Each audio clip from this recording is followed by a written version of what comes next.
दोस्तों, आज के इस वीडियो में मैं बात करूंगा एक स्कैम के बारे में।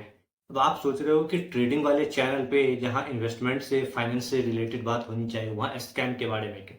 कहीं ना कहीं यह जो स्कैम है वो ट्रेडिंग या स्टॉक मार्केट से ही रिलेटेड है। एक बैंक मैनेजर को स्टॉक मार्केट की लालच ने उसे जेल पहुंचाया। अब ये कैसे कहानी हुआ इसके बारे में मैं आपसे डिटेल्स में बात करूंगा, जिससे आपको समझ में आएगा कि अगर किसी को स्टॉक मार्केट की बुरी लत लग गई तो वो फिर अपने आगे पीछे किसी को भी बर्बाद करने की क्षमता रखता है।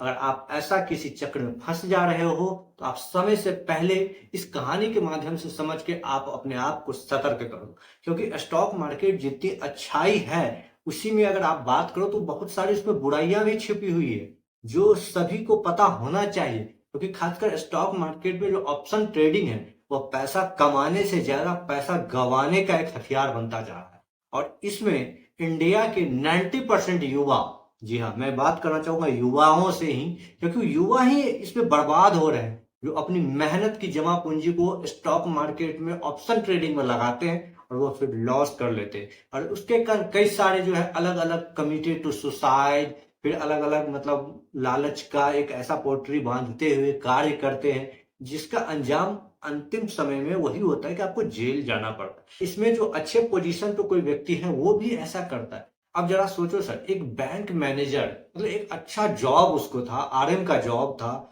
उसकी अच्छी खासी सैलरी थी और उसने लालच में ऑप्शन ट्रेडिंग में इस प्रकार से कार्य किया कि 4.5 करोड़ से ज्यादा अमाउंट वो लॉस कर लिए। अब ये 450 करोड़ उसका अपना नहीं था, जनता का पैसा था। क्योंकि अब यहां से जो उसको अपनी लॉस हुई ना, उसको रिकवर करने के लिए उन्होंने इस तरीके को अपनाया और इससे क्या हुआ कि उसका ये भी पैसा लॉस हो गया। और वह अंत में जब उसके बारे में पता चला तब उसे पे सजा हुई, जेल हुआ है।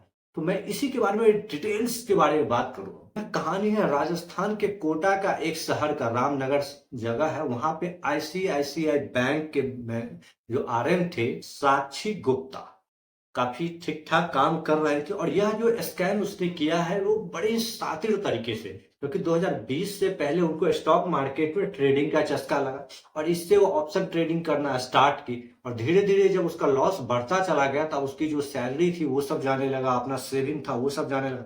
अब वो इस लॉस को रिकवर करने के लिए क्या कदम उठाती, फिर कई तरह के उसको दिमाग में आइडिया है कि एज ए आरएम उसके पास बहुत सारे अकाउंट होते हैं, बहुत सारे अकाउंट को हैंडल करती है, बहुत सारे लोगों से डायरेक्ट उसका कनेक्शन होता है।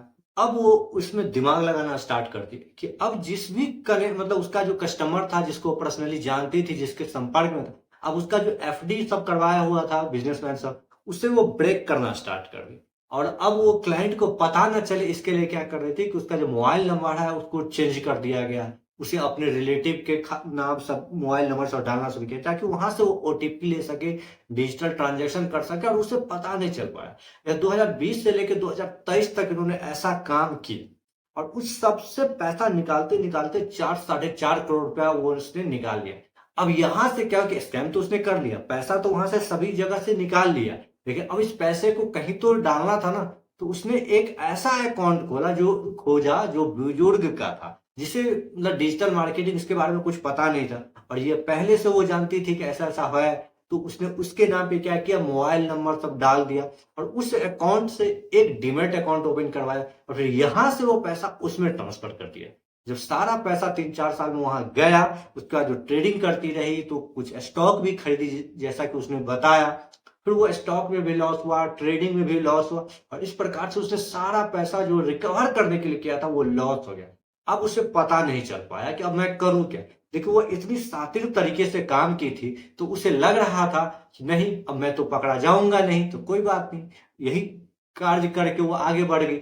और सबसे बड़ी बात क्या है कि उसका उस पार्टिकुलर जो 3-4 साल तक रही उसके बाद उस बैंक को छोड़ के दूसरे बैंक में चली गई, तब तक भी पता नहीं चला।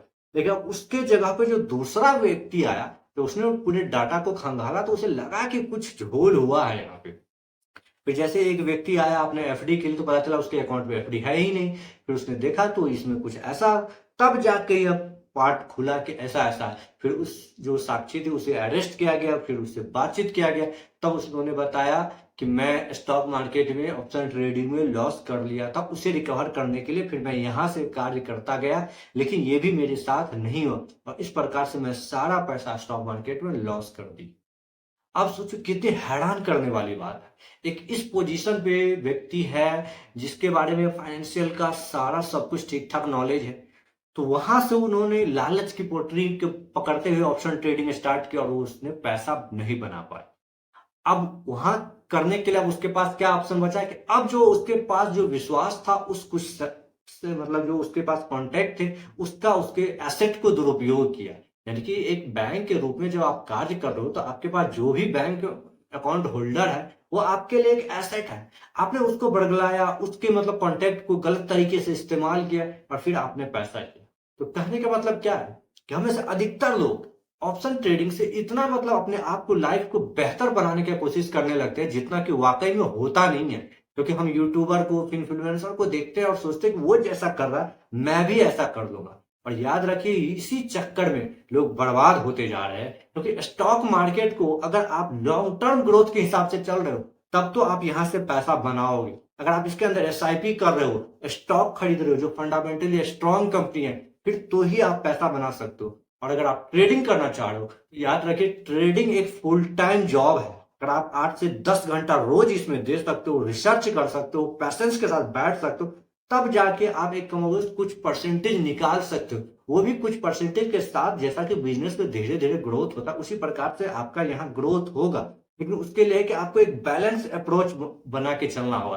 देखिए अगर आप ये नहीं करोगे, आप सोचोगे मैं जॉब कर रहा हूँ और इधर से मैं ट्रेडिंग ही कर लूँ, तो फिर यही हाल होगा। अभी तो बहुत सारे ऐसे केस निकलने वाले हैं कि ऑप्शन ट्रेडिंग या इंट्राडे ट्रेडिंग करके बर्बाद हुए हैं, अपने चक्कर में ऐसे ऐसे कार्य किए हैं जिसके कारण उसे जेल तक जाना पड़ेगा। और ये बहुत सारी घटना, तो मैं ये इस घटना को एक आपके पास लाया हूं जिससे कि आप समझ सको, सीख सको। अगर आप भी ऑप्शन ट्रेडिंग कर रहे हो तो उसे किस प्रकार से सही से मैनेज करो जिससे कि आपको लगे कि आगे आने वाले समय में आपके साथ कोई ऐसा धोखाधड़ी ना हो या आप किसी जालसाजी में फंसो नहीं। तो विचार कीजिए इस घटना पे और ऐसे ही कंटेंट के लिए आप इस चैनल को सब्सक्राइब कीजिएगा जिससे कि मैं ऐसा जो भी वीडियो बनाऊं आप तक पहुंच सके। फिर मिलते हैं किसी नए वीडियो के साथ, तब तक के लिए जय हिंद।